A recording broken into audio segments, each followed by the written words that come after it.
10 on Your Side has continuing coverage of the response to the abrupt firing of City Manager Angel Jones. Several community leaders held a rally at City Hall, and we've reported council voted to fire Jones last month. Now leaders are calling on the city to get things back on track. 10 on Your Side's Andy Fox is live in Portsmouth with the details from that. Andy.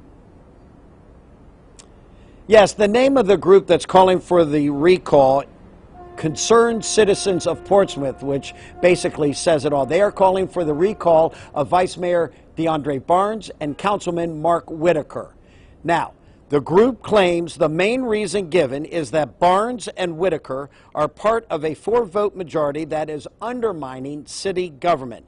That Barnes and Whitaker have created a de facto coup that undermines the city.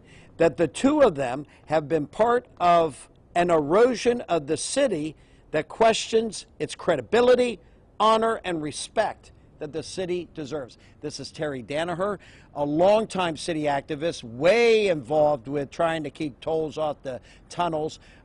Terry, why are we here at this point?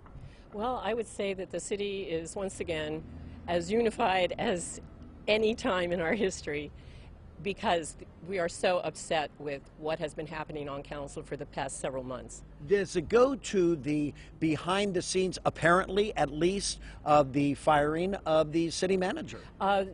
Yes. There are other concerns too, because if anybody who has watched the city council meetings, whether they were zoomed in or live, which they are now, they are not being properly representing the people. It's very straightforward. The definition of a coup would be that you do not tell your opponents what you are doing. Isn't that what you are arguing? That's why you are calling it a de facto coup? That there are people coming into the city council meetings who are elected by the people that have no idea what's about to happen next? Yeah, I think that pretty much wraps it up. I think that we're dealing now with, there are 4 people working together. I call them the Gang of 4, and they are out there. Apparently they're not meeting. They have said that they are not meeting us as a foursome, but they somehow read each other's minds, and they come together to the council meeting and they vote as a block typically. And to those of us sitting in the audience, they have offered no explanations for why those votes happen. They have basically cut us out. And you think it undermines the city? Yeah, oh, absolutely. A comment was made that we have voted for Shannon Glover to be the mayor, and he does not have control over what's going on. Yeah, it doesn't matter how hard he tries if he has 4 people coming in. Real quickly, you want people to sign these petitions? How many names do you need to get? Okay, we need somewhere around 8,000, but we're aiming for 10 because there are always mistakes. And these are 2 that are not running for re-election.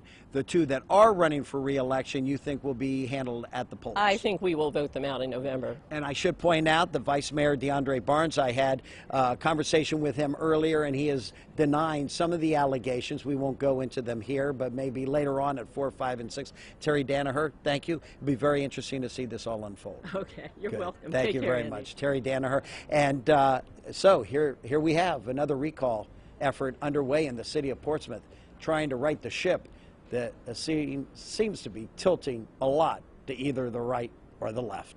That's the latest from Portsmouth. Andy Fox, 10 on Your Side.